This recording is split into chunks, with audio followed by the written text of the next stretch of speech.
हरिः ओं सच्चिदानन्दरूपाय विश्वोत्पत्त्यादिहेतवे तापत्रयविनाशाय श्रीकृष्णाय वयं नुमः। यं प्रव्रजन्तमनुपेतमपेतकृत्यं द्वैपायनो विरहकातर आजुहाव पुत्रेति तन्मयतया तर्वोऽभिनेदुस् तं सर्वभूतहृदयं मुनिमानतोऽस्मि। वागदेव्यै नमः, पराम्बायै नमः। सर्वेभ्यो नमो नमः, नमस्काराः। आप सभी का स्वागत है आज की इस कक्षा में। आज हमारी प्रायोगिक कर्मकांड की यह प्रथम कक्षा है। प्रायोगिक कर्मकांड की कक्षा का यह प्रथम दिवस है। तो आज की इस प्रथम कक्षा में हम लोग कुछ चर्चाएं करेंगे और कुछ नियम कानून रहेंगे जो आप सबको अप्लाई करने होंगे। किस तरह से हम लोग विषय का अध्ययन करेंगे और भी क्या क्या बातें रहेंगी, उन सभी पे हम लोग आज जो हमारी कक्षा प्रारंभ हो रही है इसमें चर्चाएं करेंगे। ठीक है, तो आइए हम लोग आज की इस कक्षा को प्रारंभ करते हैं। प्रारंभ में मैं कुछ सूचनाएं देना चाहूँगा, जो सूचनाएं आप सभी के लिए सभी को अप्लाई करनी होंगी, माननी होंगी और उनका पालन करना होगा। तो पहली सूचना तो ये रहेगी कि कक्षा का एक समय निर्धारित रहेगा कि इतने बजे से हमारी कक्षा प्रारंभ होनी है। तो क्या समय निर्धारित किया गया है कक्षा का? रात्रि में 9 बजे से 10 बजे तक। तो आप सभी जो भी कक्षा में ज्वाइन करेंगे कितने बजे कर लेंगे? तो 8:55 तक सभी लोग ज्वाइन करने का प्रयास करेंगे, जिससे कि 9 बजे कक्षा प्रारंभ हो जाए। ये नहीं कक्षा प्रारंभ हो गई है, आप लोग 9 बजे 9:10 पे 9:15 पे इस तरह से ज्वाइन कर रहे हैं। तो आपको समय का ध्यान रखना होगा। 8:55 पे आप अपना आसन लगा करके बैठ जाएंगे कि हमको 9 बजे से कक्षा करनी है। अब कक्षा में क्या क्या आवश्यकताएं पड़ेंगी, क्या क्या चीज़ें हमको चाहिए, तो उसके लिए एक कॉपी और 2 पेन आपको मैसेज किया गया है। मान लीजिए कोई विषय हम नोट करा रहे हैं, आप वहाँ पे उसको नोट करेंगे। कक्षा का वीडियो तो पूरा रिकॉर्ड हो रहा है, कक्षा पूरी रिकॉर्ड होगी, रिकॉर्ड होकर कक्षा आपको मिल जाएगी बाद में, आप कभी भी उसको देख सकते हैं। लेकिन मान लीजिए कुछ ऐसे पॉइंट हो गए जो आपको नोट करने हैं, अब आप जाके पेन ढूंढ रहे हैं, कॉपी ढूंढ रहे हैं, तो पहले से लेके बैठना है। कोई बात हो गई, मान लीजिए कोई प्रश्न ही हो गया, कोई विषय आपको समझ में नहीं आया, तो एक पेन कॉपी लेकर के आप बैठेंगे तो प्रश्न को नोट कर सकते हैं। ठीक है, तो हम लोग ये जो कक्षा करेंगे क्या है, प्रायोगिक विधि से वैदिक कर्मकांड का अध्ययन। कर्मकांड आज का जो हमारा विषय रहेगा। आइए पहले कुछ विषय पे प्रवेश करते हैं। प्रथम दिन है अल्पारंभ क्षेमकरः। तो आइए कुछ विषय में पहले प्रवेश हो जाए, फिर हम लोग चर्चाएं करेंगे धीरे धीरे। तो आज का जो हमारी यह प्रथम कक्षा है, अभी ये जो कक्षा है इसकी कोई ऐसी लिमिट नहीं है कि ये 1 महीने की है या 2 महीने की है। ये कक्षा निरंतर चलती रहेगी। निरंतर का मतलब है हम तब भी कम से कम उसको 6 महीने का मान के चल रहे हैं। अब ये धीरे धीरे 1 साल की आगे बढ़ जाए, कितना बढ़ जाए वो प्रभु की इच्छा है। तो इसमें हम लोग धीरे धीरे क्या क्या विषय अध्ययन करेंगे, धीरे धीरे चर्चा करते रहेंगे, कैसे कक्षाएं करेंगे। साथ में ये प्रायोगिक है, तो जो भी विषय हम लोग पढ़ेंगे उसका प्रयोग भी होगा, माने उसको कैसे करना है। क्योंकि कर्म आगे जुड़ गया कर्म कांड में, तो जब तक कर्म आप करेंगे नहीं विषय को कैसे जानेंगे। तो थ्योरी जितनी आवश्यक है उतना प्रैक्टिकल भी आवश्यक है। तो थ्योरी उससे ज़्यादा आवश्यक है प्रैक्टिकल से। प्रैक्टिकल क्या है, एक बार आपने देखा हो गया, लेकिन यदि मंत्र आपका स्पष्ट उच्चारित नहीं हो रहा है, मंत्र का उच्चारण आप नहीं कर पा रहे हैं, तो फिर आप अपना भी नाश करते हैं, यजमान का भी नाश करते हैं। ठीक है, इसमें इस विषय में कहा गया है कि मंत्रो ही न स्वरतो वर्णतो वा मिथ्या प्रयुक्तो न तमर्थमाह स वाक वज्रो यजमानम हिनस्ति यथेन्द्र शत्रु स्वरतो परागात। तो इस पर आगे हम लोग धीरे धीरे चर्चा करेंगे, समझेंगे। आइए, तो आज का जो हमारा मुख्य टॉपिक रहेगा, क्या क्या रहेगा, कर्मकांड का परिचय। थोड़ा सा हम लोग कर्मकांड से परिचित होंगे। कर्मकांड क्या है, कर्मकांड का आधार क्या है, कहाँ से कर्मकांड की उत्पत्ति हुई, कर्मकांड है क्या, और कर्मकांड क्यों फलदायी नहीं होता। माने हम इतना पूजा पाठ कर रहे हैं, इतना चीजें कर रहे हैं, लेकिन उसका फल नहीं मिलता। इस पर भी कुछ चर्चा होगी। देवार्चन के कितने प्रकार हैं, कौन कौन से और उसके प्रकार हैं। और देवार्चन माने देवार्चन शब्द जो देवार्चन माने देवताओं का अर्चन, देवताओं का पूजन। देवार्चन से आप समझेंगे देवताओं का पूजन या देवताओं का अर्चन। अब पूजन अर्चन में कोई भी देवता में सब आ जाते हैं, देवी देवता सब आ जाते हैं। देव बोलेंगे तो देव आएंगे, देवी बोलेंगे तो देवी आएंगी। देवता बोलने से सब आ जाएंगे, और देवार्चन में प्रयुक्त होने वाले पदार्थ। तो इन सभी ये 5 टॉपिक हैं आज की इस कक्षा के। इन पे हम लोग जहाँ तक प्रवेश होगा, जितना होगा उतना हम लोग अध्ययन करेंगे, चर्चा करेंगे। और रही आप लोग के प्रश्नों के समाधान की, तो माइक कक्षा में सबका म्यूट रहेगा, तो बार बार नहीं कहना पड़े। वैसे तो यहाँ से म्यूट है सभी का माइक, उसके लिए कहना ही नहीं है। और दूसरी बात, आपके जितने भी डाउट हो, एकदम निसंकोच होकर के आप अपने प्रश्नों को हमारे सामने रखेंगे। हमको इस विषय के अध्ययन में, इस चीज को समझने में यहाँ पे समस्या आ रही है। 365 दिन 24 घंटा, जब भी आपको कोई भी डाउट हो, याद करते समय, पढ़ते समय, तो आप क्या करेंगे, उसको लिखेंगे, हमको व्हाट्सअप करेंगे, ये समस्या आ रही है। व्हाट्सअप का रिप्लाई नहीं मिलता है तो आप कॉल करेंगे, ठीक है। इसमें आपको एक पूरी छूट मिली हुई है कि ऐसा नहीं, कॉल नहीं, मैसेज नहीं, आप सब करेंगे जो भी समझ में नहीं आएगा। मान लीजिए कक्षा के बीच में कुछ समझ में नहीं आया, उसको आप कॉपी पेन लेकर के नोट करेंगे, और कक्षा की समाप्ति में हम 10 मिनट का समय रखेंगे आपके प्रश्नों का समाधान। क्योंकि बीच में आप लोग का माइक इसलिए बंद रखा गया है, कक्षा रिकॉर्ड हो रही है। अब आप बीच में प्रश्न करेंगे, 10 तरह के आपके प्रश्न होंगे, उससे आप तो डिस्टर्ब नहीं होंगे, लेकिन अन्य लोग और कक्षा जो अभी नहीं जुड़े हैं, बाद में वीडियो देखेंगे, वो भी डिस्टर्ब होंगे। तो इस कारण से आप सभी अपने प्रश्नों को नोट करेंगे धैर्यपूर्वक, और एक कॉपी में लिखते जाएंगे, उन सभी प्रश्नों का समाधान होगा। या इसमें आप देख सकते हैं चैट बॉक्स है, आप वहां पे भी अपने प्रश्नों को रख सकते हैं, ठीक है। तो आइए आगे बढ़ते हैं इसी क्रम में। तो कुछ कहानी की तरह ये कक्षा होगी आज की, लगभग कुछ 1-2 कहानियां मैं सुनाऊंगा, आप उसको धैर्यपूर्वक सुनेंगे। स्क्रीन में दिख रहा है, आप चाहें तो उसको अपने से रीड भी कर सकते हैं, पढ़ भी सकते हैं। तो भारतीय वैदिक सनातन परंपरा में यह विदित है कि कर्मकांड का उद्गम स्थल मूल रूप से वेद ही है। माने कर्मकांड का जो उद्गम हुआ है, कर्मकांड जो आया है, कहाँ से आया है, तो वेद से आया है। कर्मकांड का जो उद्गम स्थल है वह वेद है। वेद कर्मकांड का ही नहीं बल्कि सर्व विद्या का मूल है। सर्व विद्या माने ये जितनी भी हमारी विद्याएं हैं, ये सारी विद्याओं का मूल क्या है, वेद है। सबका आधार क्या है, वेद है, ठीक है।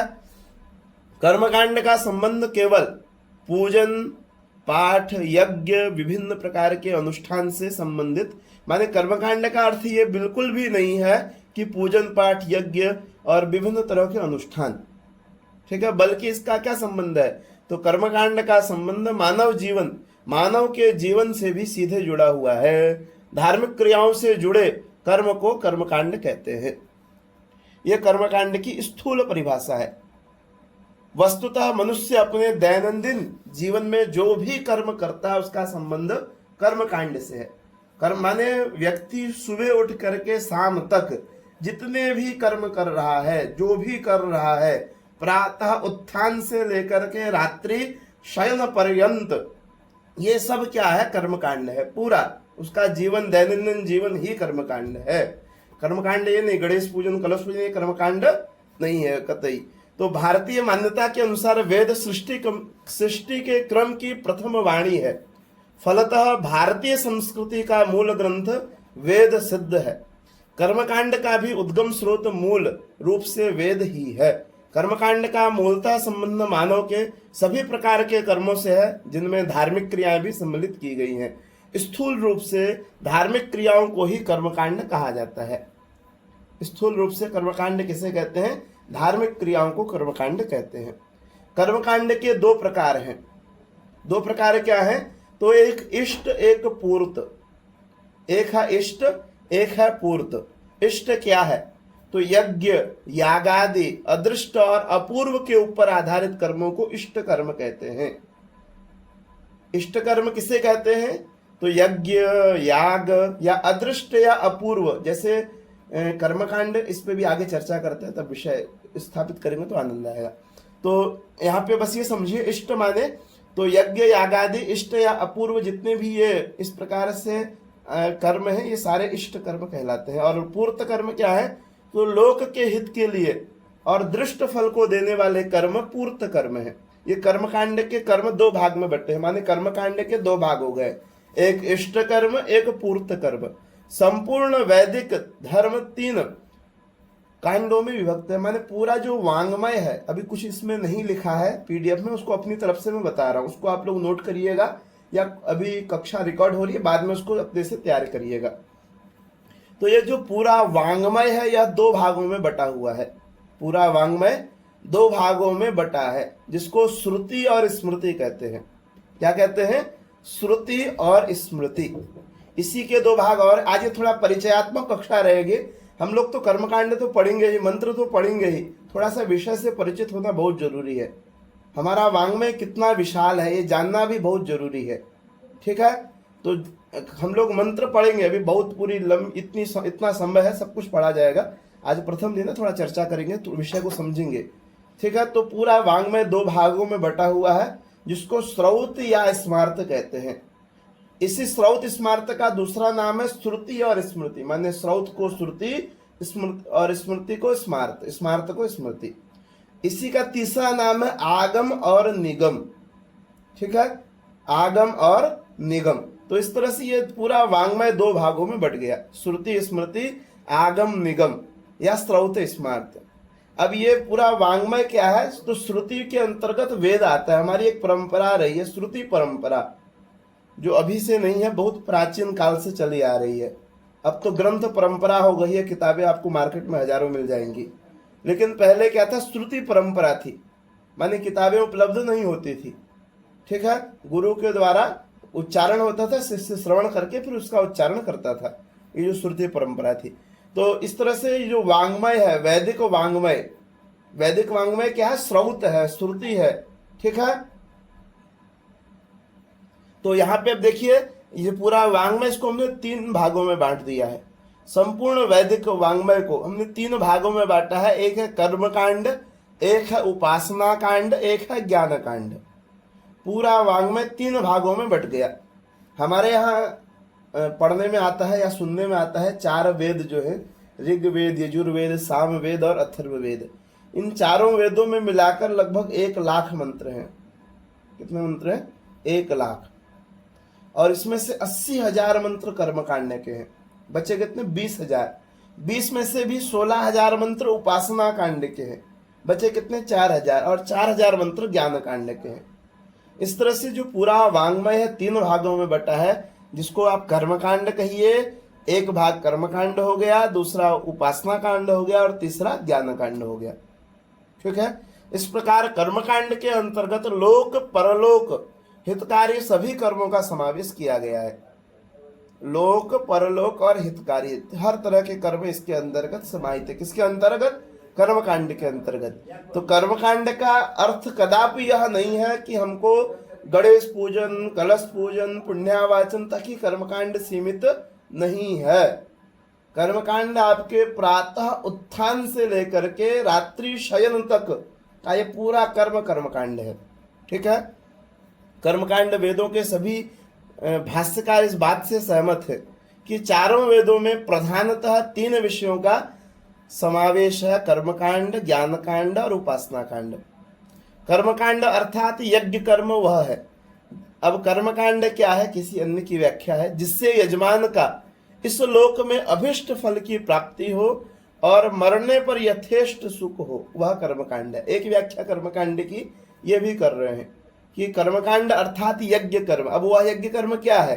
तो उस यज्ञ को करके वह यजमान इस लोक में तो अभिष्ट, अभिष्ट माने जिस चीज को वह चाहता है, अभिष्ट जिस चीज की उसकी इच्छा है, अभिष्ट फल की प्राप्ति हो। माने यजमान ने यज्ञ किया, तो जब यजमान ने यज्ञ किया तो उसको जिस फल की इच्छा है उसको उस फल की प्राप्ति होना, पहली बात। और दूसरी बात, जब उसकी मृत्यु हो तो मरने के बाद उसको यथेष्ट सुख की प्राप्ति हो, ये दूसरी बात है। ठीक है, तो इस तरह से ये दो बातें हैं कर्मकांड के विषय में। फिर आगे कहते हैं यजुर्वेद के प्रथम, यजुर्वेद चार वेद हैं, ऋग्वेद, यजुर्वेद, सामवेद और अथर्ववेद। तो इसमें से चारों वेदों का अपना अपना एक अलग कार्य है। इसमें से कर्मकांड प्रधान वेद यजुर्वेद को माना जाता है। माने यजुर्वेद के भी दो भाग है, एक शुक्ल यजुर्वेद, एक कृष्ण यजुर्वेद। और इसकी शाखाएं भी हैं। शाखाएं क्या होती हैं? ब्रांच। जैसे वृक्ष की शाखा होती है, डालें होती हैं, उस तरह से वेद की भी अपनी शाखाएं होती हैं, अलग अलग उसकी ब्रांचेस हैं। तो उसमें अंतर इतना होता है, परंपरा का अंतर होता है, बहुत सारे और भी उसमें भेद होते हैं। इस तरह से यजुर्वेद में कुल 40 अध्याय हैं। शुक्ल यजुर्वेद में 40 अध्याय हैं, 1975 मंत्र हैं। ठीक है, तो यजुर्वेद के प्रथम अध्याय से लेकर के 39 माने 1 कम 40, प्रथम अध्याय से 39वें अध्याय तक यज्ञों का ही वर्णन किया गया है। क्या? शुक्ल यजुर्वेद के जो 40 अध्याय हैं उनमें से 39 अध्याय में क्या है? सिर्फ कर्मकांड है, सिर्फ यज्ञ है। और अंतिम का जो अध्याय 40वां अध्याय है वह वेद का उपसंहार है। उपसंहार माने वेद का सार है, माने ज्ञान कांड है, जिसको ईशावास्योपनिषद कहा जाता है। ठीक है, तो शुक्ल यजुर्वेद का जो 40वां अध्याय है वह ईशावास्योपनिषद है। वेद का अधिकांश कर्मकांड और उपासना से परिपूर्ण है, माने वेद का जो अधिकांश भाग है वह कर्मकांड उपासना, माने जो ये 39 अध्याय है इसमें कर्मकांड और उपासना कांड है, और अल्प भाग जो थोड़ा सा भाग है वह ज्ञान कांड है। ठीक है, आइए आगे बढ़ते हैं। जो भी आपको डाउट हो उसको नोट करते रहिएगा, आखिरी में उनका समाधान किया जाएगा। पूर्व मीमांसा। अब ये पूर्व मीमांसा बहुत लोग नाम सुने होंगे, बहुत लोग नहीं सुने होंगे, लेकिन आपको इन सब की जानकारी होनी चाहिए। ठीक है, तो हमारे यहाँ कितने वेद हैं? 4 वेद हैं, ऋग्वेद, यजुर्वेद, सामवेद, अथर्ववेद। कितने शास्त्र कितने हैं? तो 6 शास्त्र हैं। 6 शास्त्र कौन कौन से? शिक्षा, व्याकरण, निरुक्त, कल्प, छंद और ज्योतिष, माने जिनको हम वेदांग कहते हैं उन्हीं को शास्त्र भी कहते हैं। तो वेद हो गए, वेदांग हो गए, शास्त्र हो गए। उसके बाद आता है क्या? पुराण। 18 पुराण है। ठीक है, उस तरह से हमारे यहाँ 6 दर्शन भी हैं, जिनको इंग्लिश में फिलॉसफी कहते हैं, हिंदी में दर्शन कहते हैं। उन दर्शन के नाम क्या हैं? तो सांख्य, योग, न्याय, वैशेषिक, मीमांसा और वेदांत, ये 6 दर्शन हैं। ठीक है, इसमें से एक दर्शन का नाम यहां लिया पूर्व मीमांसा, माने वेद के। अब ये पूर्व मीमांसा, उत्तर मीमांसा। पूर्व मीमांसा शास्त्र कर्मकांड का प्रतिपादन है, माने कर्मकांड के किस कर्म को कैसे प्रतिपादित करना है, कैसे उस कर्म का संपादन करना है, यह हमको मीमांसा बताता है। जो मीमांसा ग्रंथ है यह हमको बताता है कि यह कर्म कैसे होगा। ठीक है, पूर्व मीमांसा शास्त्र। इसका नाम पूर्व मीमांसा इसलिए पड़ा कि कर्मकांड मनुष्य का प्रथम धर्म है, ज्ञान कांड का अधिकार उसके उपरांत आता, माने पहले उसको कर्म कांड करना है तब वह ज्ञान कांड के लायक है, माने अधिकारी है। यदि वो कर्म कांड नहीं जानता है तो ज्ञान कांड नहीं जान पाएगा। अब यहाँ पे कर्म कांड का अर्थ मैंने आपको क्या बताया? कर्म कांड माने क्या? खाली गणेश पूजन, कलश पूजन नहीं है। कर्म कांड माने प्रातः उत्थान से लेकर शयन पर्यंत जितने भी कर्म है सब कर्म कांड में है। अभी आगे कर्मों की चर्चा होगी इसमें। पूर्व आचरणीय कर्मकांड से संबंधित होने के कारण इसे पूर्व मीमांसा कहते हैं। ज्ञान कांड विषयक मीमांसा का दूसरा पक्ष उत्तर मीमांसा अथवा वेदांत कहा जाता है। माने एक पूर्व मीमांसा है, एक उत्तर मीमांसा है। एक पूर्व मीमांसा है, एक उत्तर मीमांसा है। ठीक है, तो वेद की कर्म परख व्याख्या जो करता है उसको पूर्व मीमांसा कहते हैं, और वेद की ज्ञान परख व्याख्या जो करता है उसको उत्तर मीमांसा कहते हैं। स्पष्ट हो गया होगा? माने वेद माने जो पूर्व मीमांसा, इसमें 12 अध्याय हैं। इसका पहला सूत्र है अथातो धर्म जिज्ञासा अथ परमकारिको भगवान जय धर्माधर्म विवेकाय द्वादश लक्षण प्रणिनाय। इस तरह से लंबी व्याख्या है सूत्र की, उसको हम यहाँ नहीं लेंगे। तो पूर्व मीमांसा में 12 अध्याय और वो 12 अध्याय धर्म क्या है इसको बताता है, और उत्तर मीमांसा वेदांत है। इसका पहला सूत्र अथातो ब्रह्म जिज्ञासा, अब मैं ब्रह्म को जानता हूं। पहले आप धर्म को जानेंगे तभी ब्रह्म को जान पाएंगे। ठीक है, तो पहले कर्म कांड है तब जाके ज्ञान कांड है। तो कर्म कांड बहुत जरूरी है। अब कर्म कांड माने आपको किसी के यहाँ पूजा नहीं कराना, कर्म कांड माने आपके क्या कर्म हैं उनको करना है। ठीक है, आइए आगे बढ़ते हैं। अब वेद, थोड़ा वेद शब्द की व्याख्या को देख लेते हैं, क्योंकि वेद हमारे लिए बहुत जरूरी है। वेद हमारी जड़ है, और कहा गया छिन्ने मूले नैव शाखा न पत्रम। क्या कहा गया है? छिन्ने मूले नैव शाखा न पत्रम। मूल के छिन्न हो जाने पर जड़ के छिन्न हो जाने पर, जड़ के नष्ट हो जाने पर न वह शाखा रहती है, न उस वृक्ष के पत्ते रहते हैं, न फल रहते। मान लीजिए आपके घर पे या कहीं पे एक बहुत बड़ा वृक्ष लगा हुआ है, उसमें 50 शाखाएं हैं, 50 डाले हैं, और एक आम का वृक्ष है, उसमें हजारों आम होते हैं। तो आप उसकी जड़ को काट दीजिए जाके, तो क्या होगा? ना उस पेड़ की शाखाएं बचेंगी, ना उसके हरे हरे पत्ते बचेंगे, ना उसका फल बचेगा, है। तो मूले नष्टे छिन्ने नष्टे, ठीक है, मूल के छिन्न हो जाने पे, मूल के नष्ट हो जाने पे नैव शाखा न पत्रम। तो हमारा जो जड़ है वह वेद है, कर्मकांड हमारी जड़ नहीं है, जड़ वेद है। कर्मकांड तो एक शाखा है, उसका एक फल है, ठीक है। इसलिए जड़ से जुड़े रहना चाहिए। इसलिए एक दो इसमें थोड़ा सा 5 मिनट में हम लोग कुछ वेद का परिचय देखेंगे, वेद की व्याख्याएं देखेंगे, वेद की परिभाषाएं देखेंगे, ये जरूरी है, इसलिए यहाँ पे इसको ऐड किया गया है। तो वेद शब्द और उसका लक्षण यहाँ पे प्रतिपादित किया जा रहा है। शाब्दिक विधा से विश्लेषण करने पर वेद शब्द की निष्पत्ति विद्ज्ञाने धातु से घय प्रत्यय करने पर होती है। विचारकों ने कहा है कि जिसके द्वारा धर्मादि पुरुषार्थ चतुष्टय सिद्धि के उपाय बतलाए जाएं वह वेद है। वेद क्या है? अब कोई पूछ दे आपसे वेद क्या है, तो आपका उत्तर क्या होगा कि जिसके द्वारा धर्मादि, धर्मादि माने धर्म, अर्थ, काम और मोक्ष, 4 पुरुषार्थ हैं। 4 पुरुषार्थ कौन से हैं? धर्म, अर्थ, काम और मोक्ष। तो धर्मादि माने धर्मादि में चारों आ गए। धर्मादि पुरुषार्थ चतुष्टय सिद्धि के उपाय बतलाए जाएं वह वेद है। ठीक है, समझ चुके होंगे वेद क्या है? जिसके अंदर धर्मादि पुरुषार्थ चतुष्टय के उपाय बतलाए जाएं। अब कैसे उपाय? तो उनकी सिद्धि के उपाय। किनकी सिद्धि के? धर्म, अर्थ, काम, मोक्ष, वह वेद है। आचार्य शायर ने वेद के ज्ञानात्मक ऐश्वर्य को ध्यान में रखकर लक्षित किया कि अभिलषित पदार्थ की प्राप्ति और अनिष्ट परिहार के अलौकिक उपायों को जो ग्रंथ बोधित करता है, प्रतिपादित करता है, वह वेद है। ठीक है, फिर से एक बार पढ़ते हैं। वेद के ज्ञानात्मक ऐश्वर्य को ध्यान में रखकर, माने वेद का जो ज्ञानात्मक ऐश्वर्य है उसको ध्यान में रख करके आचार्य शायण कहते हैं कि अभिलषित पदार्थ की प्राप्ति और अनिष्ट का परिहार का जो अलौकिक उपाय बताए वह वेद है। यहां पर ध्यातव्य है कि आचार्य शायण ने वेद के लक्षण में अलौकिकम उपायम यह विशेषण देकर वेदों की यज्ञ मूलकता को प्रकाशित किया है।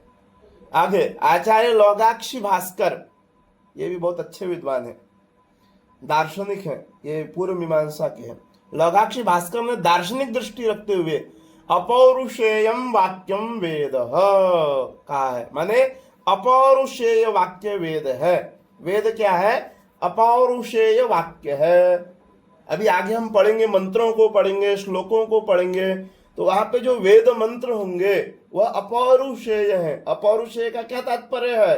कि किसी भी पुरुष के द्वारा, अब यहाँ पुरुष स्त्री माने वही, किसी भी पुरुष के द्वारा उनका प्रतिपादन, उनका लेखन, उनका संपादन नहीं किया गया है।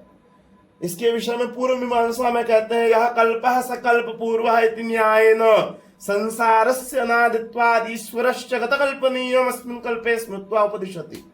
माने जो वह परब्रह्म है, वह ब्रह्म की जो सत्ता है, वह क्या करता है? जब कल्प का परिवर्तन, कल्प आप समझते होंगे, कल्प क्या है, कल्प का मान कितना है, कल्प कितना बड़ा है। ज्योतिष की कक्षा में इस पे चर्चा हुई है कल्प के विषय में। कल्प है क्या?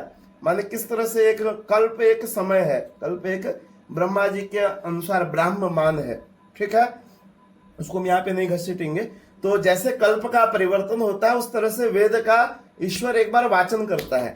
तो वेद अपौरुषेय है। आचार्य उदयन ने भी कहा है कि जिसका दूसरा मूल कहीं उपलब्ध नहीं, और महाजनों अर्थात आस्तिक लोगों ने वेद के रूप में मान्यता दी हो, उन आनुपूर्वी विशिष्ट वाक्यों को वेद कहते हैं।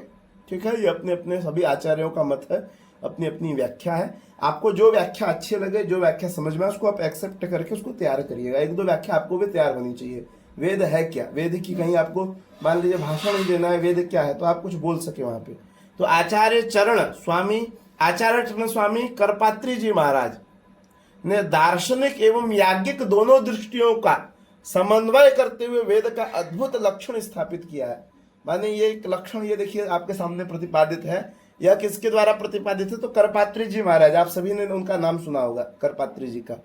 क्या कहते हैं? शब्दातिरिक्तम शब्दोपजीवि प्रमजीवि प्रमाणातिरिक्तं च यत् प्रमाणं तज्जन्य प्रमीति विषयान रिक्तार्थको यो यस्तदन्यत्वेषति आमुष्मिक सुखजन्यकोच्चारणकत्वेषते जन्य ज्ञानाजन्यो यो प्रमाण शब्दस्तत्वं वेदः। ये इतनी बड़ी वेद की व्याख्या की है, ठीक है। अर्थात फल प्राप्ति के अलौकिक उपाय का निदर्शन करने वाला अपौरुषेय विशिष्टानुपूर्वक मंत्र ब्राह्मणात्मक सब राशि वेद है। वेद की लंबी व्याख्या हो गई, आगे बढ़ते हैं। अब मीमांसकों ने द्विविध कर्म बताया। अब मीमांसक किसे कहते हैं? आप लोग कर्मकांड पढ़ रहे, मीमांसक आपको जानना चाहिए किसको कहते हैं मीमांसक। तो जैसे वेद पढ़ने वाले को वैदिक कहते हैं, ठीक है, कर्मकांड पढ़ने वाले को कर्मकांडी कहते हैं, वैसे मीमांसा को पढ़ने वाले को मीमांसक कहते हैं, वेद को पढ़ने वाले को वेदांती कहते हैं, न्याय को पढ़ने वाले को नैयायिक कहते हैं, व्याकरण को पढ़ने वाले को वैयाकरण कहते हैं। उस तरह से मीमांसक। तो मीमांसक इसलिए बार बार आएगा क्योंकि कर्मकांड की जो कर्मपरक व्याख्या वो मीमांसा कर रहा है, इसलिए मीमांसक शब्द बार बार आएगा, ठीक है। तो मीमांसकों के मत में द्विविध कर्म है, माने मीमांसक जो है कर्म के दो प्रकार मानते हैं, कर्म के दो भेद मानते हैं, एक अर्थ कर्म, एक गुण कर्म। क्या? एक अर्थ कर्म, एक गुण कर्म। इनमें अर्थ कर्म के तीन भेद हैं। अब जो पहला अर्थ कर्म है इसके भी तीन भेद हैं। कौन कौन से तीन भेद हैं? तो एक नित्य कर्म, एक नैमित्तिक कर्म और एक काम्य कर्म। नित्य कर्म, नैमित्तिक कर्म और काम्य कर्म, ये अर्थ कर्म के भेद हैं, ठीक है। अब यहाँ पे नित्य, नैमित्तिक, काम्य की चर्चा होने जा रही है। आप लोग उसका श्रवण करिए और जो भी आपके प्रश्न हो उसको नोट करते रहिए। तो गृहस्थों के लिए इन तीनों को करने का निर्देश है, माने गृहस्थ व्यक्ति को ये तीनों कर्म करने हैं। नित्य कर्म भी करना है, नैमित्तिक कर्म भी करना है और काम्य कर्म भी करना है। इनमें प्रथम कर्म नित्य कर्म है, जिसके अंतर्गत पंच यज्ञादि आते हैं। अग्निहोत्र आदि ब्राह्मणों के नित्य कर्म है। नित्य कर्म करने से मनुष्य के प्रतिदिन के पापों का क्षय होता है, इसलिए नित्य कर्म करना बहुत ही जरूरी है, ठीक है। आगे, जो इस कर्तव्य को नहीं निभाता वह शास्त्र के अनुसार पाप का भागी होकर पतित और निंद हो जाता है, इसलिए नित्य कर्म जरूर करें। कहा गया है जन्मना जायते शूद्रा संस्कारा द्विज उच्यते, माने जो भी व्यक्ति जन्म लेता है तो जन्म से वह शूद्र होता है और अपने संस्कारों के द्वारा वह क्या होता है? द्विज होता है। संस्कारा द्विज उच्यते, संस्कार माने इससे यहाँ पे उपनयन संस्कार से है, उससे उसकी एक संज्ञा द्विज हो जाती है। महर्षि मनु महाराज का कथन है कि मनुष्य शूद्र के रूप में उत्पन्न होता है तथा संस्कार से ही द्विज बनता है। संस्कार हमारे चित्त पर पड़ी हुई शुभ व दिव्य है जो हमें अशुभ की ओर जाने से रोकती हैं और अधिक शुभ व दिव्य की ओर जाने के लिए प्रेरित करती हैं, वह संस्कार है। ऋषियों ने हमारे अंतःकरण को हर क्षण शुभ संस्कारों से आप्लावित किए रखने के लिए कुछ नित्य कर्मों का विधान किया है, जिनमें प्रातः जागरण से लेकर रात्रि शयन पर्यंत हमारी सारी दिनचर्या आ जाती हैं। यदि हम इन नित्य कर्मों को अपने दैनिक दिनचर्या के अंग बना लेते हैं तो हमारा जीवन साधारण मनुष्य की चेतना से ऊपर उठकर देवताओं की दिव्य चेतनाओं की ओर अग्रसर होने लगता है, ठीक है। नित्य कर्म के विषय में कह रहे हैं, नित्य मनुष्य के दैनंदिन जीवन में कृत्य नित्य कर्म के मुख्य 6 कर्म बताए गए हैं। ये 6 कर्म आप सभी के ऊपर अप्लाई होते हैं, जो करते हैं अच्छी बात है, जो नहीं करते हैं वो लोग करें। क्या है? तो संध्या स्नानम जपश्चैव देवतानांच पूजनम वैश्वदेवम तथातिथ्यम सत्कर्माणि दिने दिने। इस 6 कर्म है, 6 कर्म है। कौन कौन से? एक तो स्नान, शारीरिक शुद्धि के लिए स्नान, संध्या, जप, देव पूजन, बलि वैश्वदेव और अतिथि सत्कार, ये 6 कर्म नित्य प्रतिदिन करने चाहिए, इन्हीं को नित्य कर्म कहते हैं। हमारी दिनचर्या नियमित है, प्रातः काल जागरण से लेकर शयन तक की समस्त क्रियाओं के लिए शास्त्रकारों ने अपने दीर्घकालीन अनुभव से ऐसे नियमों का निर्माण किया है जिनका अनुसरण करके मनुष्य अपने जीवन को सफल कर सकता है। नियमित क्रियाओं के ठीक रहने पर ही स्वास्थ्य एवं मन स्वस्थ रहता है। नैमित्तिक कर्म क्या है? तो ये नित्य कर्म हो गया, समझ के चुके होंगे आप लोग। अब नैमित्तिक कर्म ये किसी विशेष निमित्त या अवसर पर किए जाते हैं, उनको नैमित्तिक कर्म कहते हैं। जैसे ग्रहण, संस्कार, संस्कार माने 16 संस्कार, कोई निमित्त बनता है तब ये कर्म होते हैं। ठीक है। अन्नप्राशन एक निमित्त बन गया, माने अन्नप्राशन का एक समय आ गया। अन्नप्राशन क्या नित्य कर्म नहीं है, नैमित्तिक कर्म है। ठीक है। नामकरण नैमित्तिक कर्म है। ये सब ग्रहण, त्योहार, ये सब क्या है? नैमित्तिक कर्म है। अब काम्य कर्म क्या है? तो काम्य कर्म वे कर्म है जो किसी विशिष्ट इच्छा या फल, जैसे स्वर्ग, अच्छी नौकरी, सफलता की प्राप्ति के लिए किए जाते हैं। जैसे पुत्रेष्टि यज्ञ हो गया, विशिष्ट व्रत हो गया, या विशेष कामनाओं के लिए की जाने वाली पूजा हो गई। तो ये काम्य कर्म के अंतर्गत आते हैं। तो कर्म पहले कर्म के दो भेद हुए, एक अर्थ कर्म, एक गुण कर्म। अर्थ कर्म के 3 भेद हुए, नित्य, नैमित्तिक और काम्य। अब गुण कर्म बता रहे हैं। गुण कर्म क्या है? तो अंग कर्म है गुण कर्म। ये कर्म किसी मुख्य कर्म के सहायक होते हैं। कोई एक मुख्य कर्म होता है, उसके सहायक के रूप में ये गुण कर्म होते हैं। ठीक है। जिसका दूसरा नाम अंग कर्म भी है। जैसे याग यज्ञ में अंगों में संस्कार उत्पन्न करते हैं, उसी जैसे प्रयाग आदि का निर्माण। तो ये सारे अंग गुण कर्म के अंतर्गत आते हैं। ठीक है। आइए आगे बढ़ते हैं। अब वैदिक साहित्य, जो वैदिक साहित्य है, वैदिक वांग्मय है, इसके 4 भाग हैं। प्रत्येक वेद के 4 भाग होते हैं, माने एक वेद है, इसके 4 भाग हैं। पहले भाग संहिता के अलावा हर एक टीका अथवा भाष्य के 3 स्तर हैं। 4 भाग कौन से हैं? तो संहिता, ब्राह्मण, आरण्यक, उपनिषद, ये 4 भाग हैं वेद के। वेद शब्द से खाली ये नहीं कि हमने मंत्र पढ़ लिए 1975 40 अध्याय पढ़ लिए, 2000 मंत्र हमको याद हो गए तो हम माने हमने वेद पढ़ लिया, ऐसा आप नहीं कह सकते। आपने संहिता पढ़ी है, वेद नहीं पढ़ा है। वेद के 4 भाग क्या है? संहिता माने मंत्र भाग, ब्राह्मण ग्रंथ भी, हर वेद के अपने ब्राह्मण ग्रंथ होते हैं। गद्य में कर्मकांड की विवेचना की, माने इसमें गद्य के रूप में कर्मकांड की विवेचना की गई है ब्राह्मण ग्रंथों में। जो आरण्यक ग्रंथ हैं या कर्मकांड के पीछे के उद्देश्य की विवेचना करते हैं। और उपनिषद जो ग्रंथ हैं यह परमेश्वर, परमात्मा, ब्रह्म और आत्मा के स्वभाव और संबंध का बहुत ही दार्शनिक और ज्ञानवर्धक रूप से वर्णन करते हैं। तो इस तरह से पूरा जो ये वांग्मय है इसको हमने 4 भाग में बांट दिया। ठीक है। संहिता, ब्राह्मण, आरण्यक, उपनिषद। अब आगे बढ़ते हैं। वेदों का विभाजन। आधुनिक विचारधारा के अनुसार चारों वेदों की शब्द राशि के विस्तार में 3 दृष्टियां पाई जाती हैं। माने आधुनिक रूप से वेद का 3 भाग और कर दिया गया, एक याज्ञिक, एक प्रायोगिक और एक साहित्यिक दृष्टि। एक याज्ञिक दृष्टि हो गई, एक प्रायोगिक दृष्टि हो गई और एक साहित्यिक दृष्टि हो गई।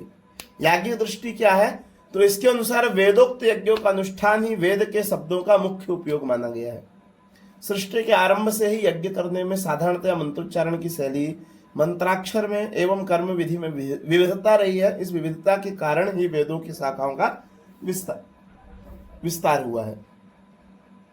अब दूसरा जो विभाजन है, इन्होंने प्रायोगिक दृष्टि से विभाजन किया है। इसके अनुसार प्रत्येक शाखा के 2 भाग बताए गए। एक मंत्र भाग के रूप में यज्ञ में साक्षात प्रयोग आती है, जो मंत्र भाग है, गणानान्त्वा अम्बे, ये सारे मंत्र प्रयोग में आते हैं, मंत्र भाग। और ब्राह्मण भाग, ये आज्ञा बोधक शब्द हैं। ब्राह्मण भाग क्या? तो आज्ञा बोधक शब्द, यानी जिसमें विधि, कथा, आख्यायिका एवं स्तुति द्वारा यज्ञ कराने की प्रवृत्ति उत्पन्न कराना, यज्ञानुष्ठान करने की पद्धति बताना, उसकी उपपत्ति और विवेचना के साथ उसके रहस्य का निरूपण करना ही ब्राह्मण ग्रंथों का कार्य है।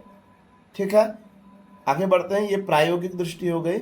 और तीसरी दृष्टि क्या है? तो साहित्यिक दृष्टि। साहित्यिक दृष्टि के अनुसार प्रत्येक शाखा की वैदिक शब्द राशि का वर्गीकरण संहिता, ब्राह्मण, आरण्यक, उपनिषद 4 भागों में किया गया है। तो ये हम लोग की कुछ ऐसी छोटी मोटी चर्चा रही जिसमें हमने वेद और कर्मकांड और कर्म को थोड़ा समझने का प्रयास किया। हो सकता है कुछ लोग समझे होंगे, कुछ लोग नहीं समझे होंगे, कुछ के ऊपर से गया होगा, कुछ को आनंद आया होगा। ठीक है। जिनको आनंद आया अच्छी बात है, जिनको नहीं आया वो लोग आनंद के लिए फिर से एक बार श्रवण करिएगा और अभ्यास करिएगा, याद करिएगा। ये सब चीज़ें बहुत ही आवश्यक है। आइए अब हम दूसरे टॉपिक में जाते हैं। कर्मकांड में पूजा विधि फलदायी क्यों नहीं होती? मानिए हम इतना कर्मकांड कर रहे हैं लेकिन वो फलीभूत क्यों नहीं हो रहा है? तो शास्त्रों में पूजन की एक पद्धति है, एक प्रचलित पद्धति है, वो 4 प्रकार से है, उसके 4 चरण है कर्मकांड के। पहला चरण है पदार्थ। क्या है? पदार्थ। पदार्थ माने तो कह रहे हैं यदि पूजार्थ, पूजन के लिए पूजन सामग्री लाने में या प्राप्त करने में यजमान कंजूसी करता है या अच्छी क्वालिटी का नहीं लाता है तो पदार्थ की न्यूनता होने से कर्म फल में भी न्यूनता आ जाती है। इसलिए आप जैसे अभी मार्केट में देखेंगे तो पूजन का घी अलग मिलता है, खाने का घी अलग मिलता है। हमको हाँ ये सत्यनारायण भगवान की कथा करनी है, हमको हवन करना है तो उसके लिए 100 रुपये किलो वाला घी मिलेगा। हाँ ये उसमें लिखा रहेगा ये मात्र पूजन के लिए है, वो खाली पूजन में देवता लोग खाएंगे, हम नहीं खा सकते। हम खाएंगे 1200 रुपये वाला किलो घी और देवता 100 रुपये किलो वाला घी खाएंगे। तो इसलिए पदार्थ के लाने में आपको कंजूसी नहीं करनी है, आपको भी नहीं करनी है, जजमान को भी नहीं करने देनी है। उसको भी इसका बोध कराना है कि आप पूजन कर रहे हैं, आप ये देवता को निवेदित कर रहे हैं और देवता को निवेदित करने के बाद प्रसाद रूप में उसको आप भी पाएंगे। अब देखिए जैसे मान लीजिए देवता को हम दोपहर में भोग लगा रहे हैं तो भोग के समय खीर जब हम पूरी छानेंगे घी में तो वो 1200 रुपये वाले किलो वाले घी में पूरी छानेंगे। क्यों? क्योंकि वो पूरी बाद में हमको भी खानी है। और हवन में जो हम स्वाहा स्वाहा करेंगे उसमें 100 रुपये वाला घी, उसमें आप पूरी नहीं छानेंगे क्योंकि वो खाने के लिए है ही नहीं, वो तो देवताओं के लिए है।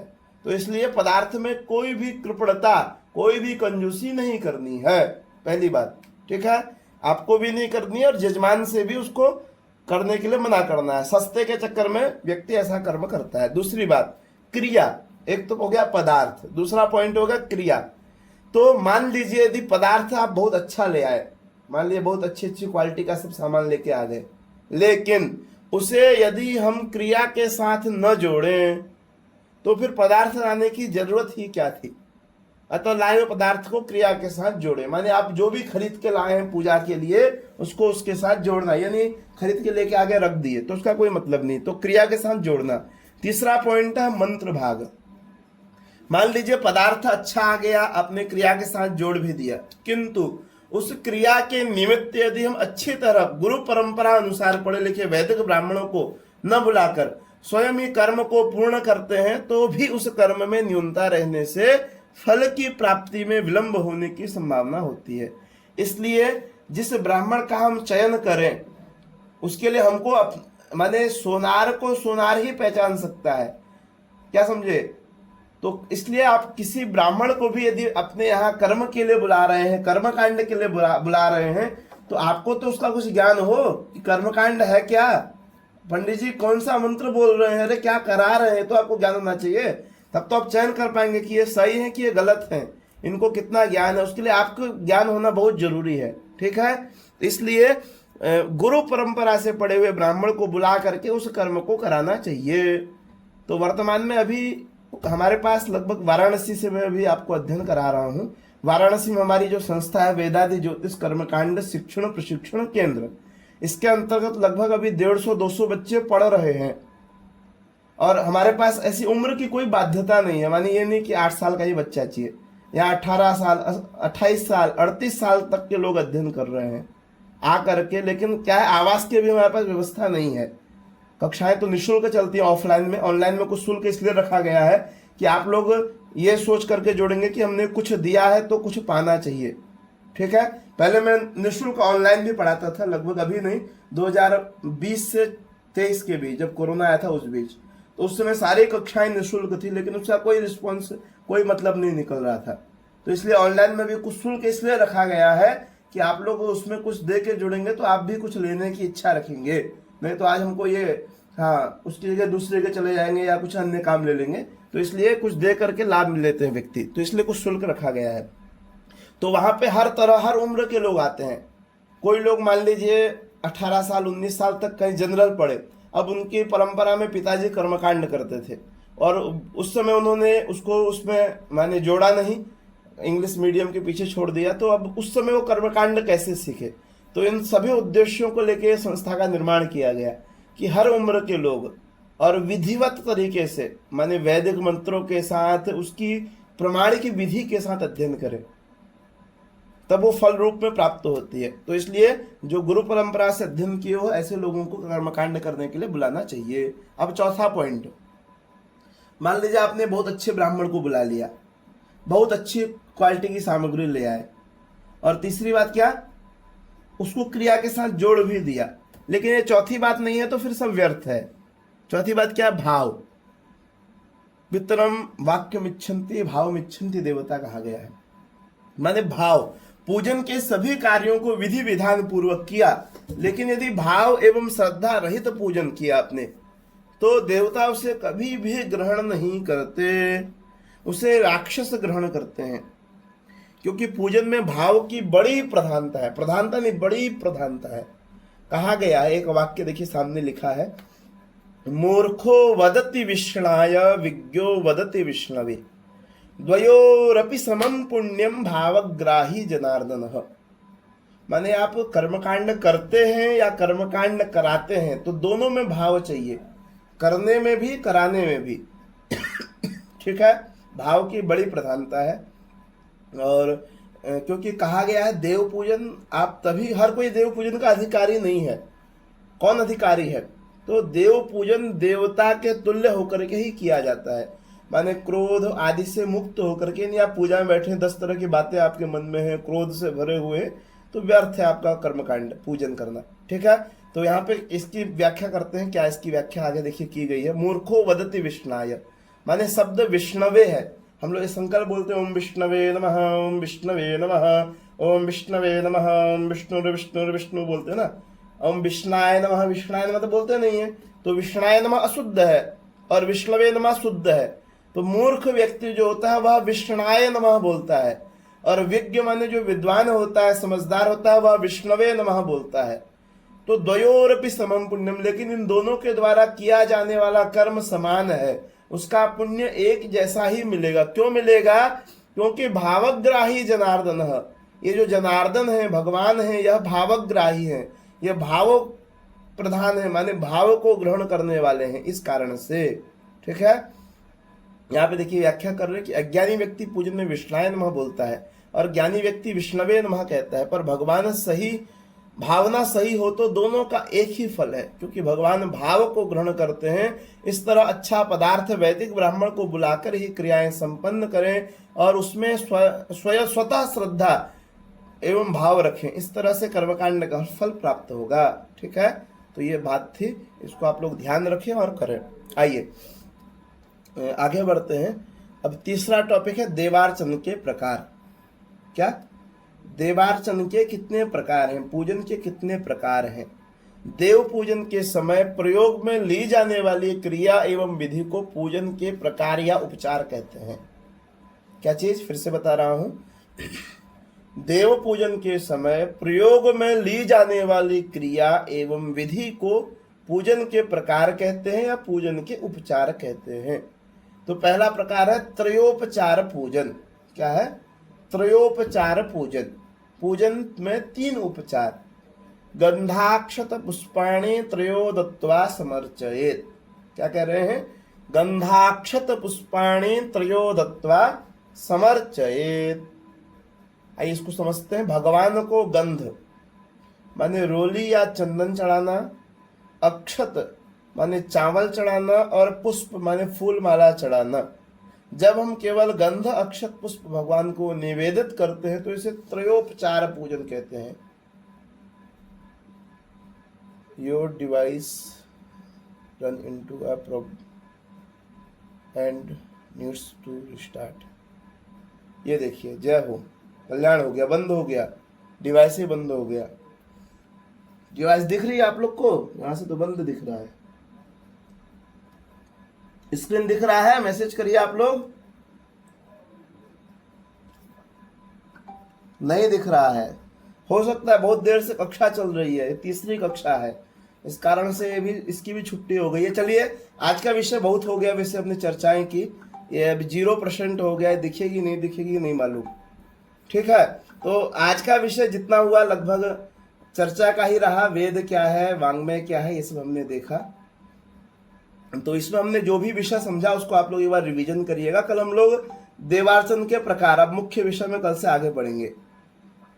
ठीक है, जिनको दिख रहा है वो कुछ समय के लिए दिख रहा है, बस वो फिर दिखेगा नहीं। तो आज का जो विषय रहा उसमें आप लोग ने जो भी आप लोग समझ में आया, जितना भी आया, अब किस किस के क्या क्या प्रश्न है, एक बार उन प्रश्नों का समाधान करते हैं, फिर आज विराम करेंगे और कल फिर यहीं से आगे बढ़ेंगे जहां से बढ़े। अभी आज का जो विषय रहा उसको आप लोग नोट करके समझने का प्रयास करिएगा। आइए आप लोग के प्रश्नों को लेते हैं। चैट बॉक्स में आप लोग अपने प्रश्न लिख रहे होंगे, इसमें देखिएगा चैट बॉक्स है, वहां पे आप अपने प्रश्नों को लिख सकते हैं। क्या लिख रहे हैं? स्क्रीन पर पीडीएफ नहीं दिख रहा है। ठीक है ठीक है, आप वैसे वहाँ वैसे ही बता दीजिए जो अभी बता रहे थे। अब क्या बता रहे थे हमको भी याद नहीं आ गया ना, स्क्रीन बंद हो गया, हम भी भूल गए क्या बता रहे थे। कुछ बता रहे होंगे, कल पढ़ेंगे, अभी तो बहुत समय है, कोई इसकी वो नहीं है। पंचोपचार दशोपचार जो भी है कल कल प्रारंभ करेंगे तो ज़्यादा आनंद आएगा। ठीक है, तो आज विराम करते हैं। कोई आप लोग के विशेष प्रश्न हो तो बताइए जल्दी जल्दी।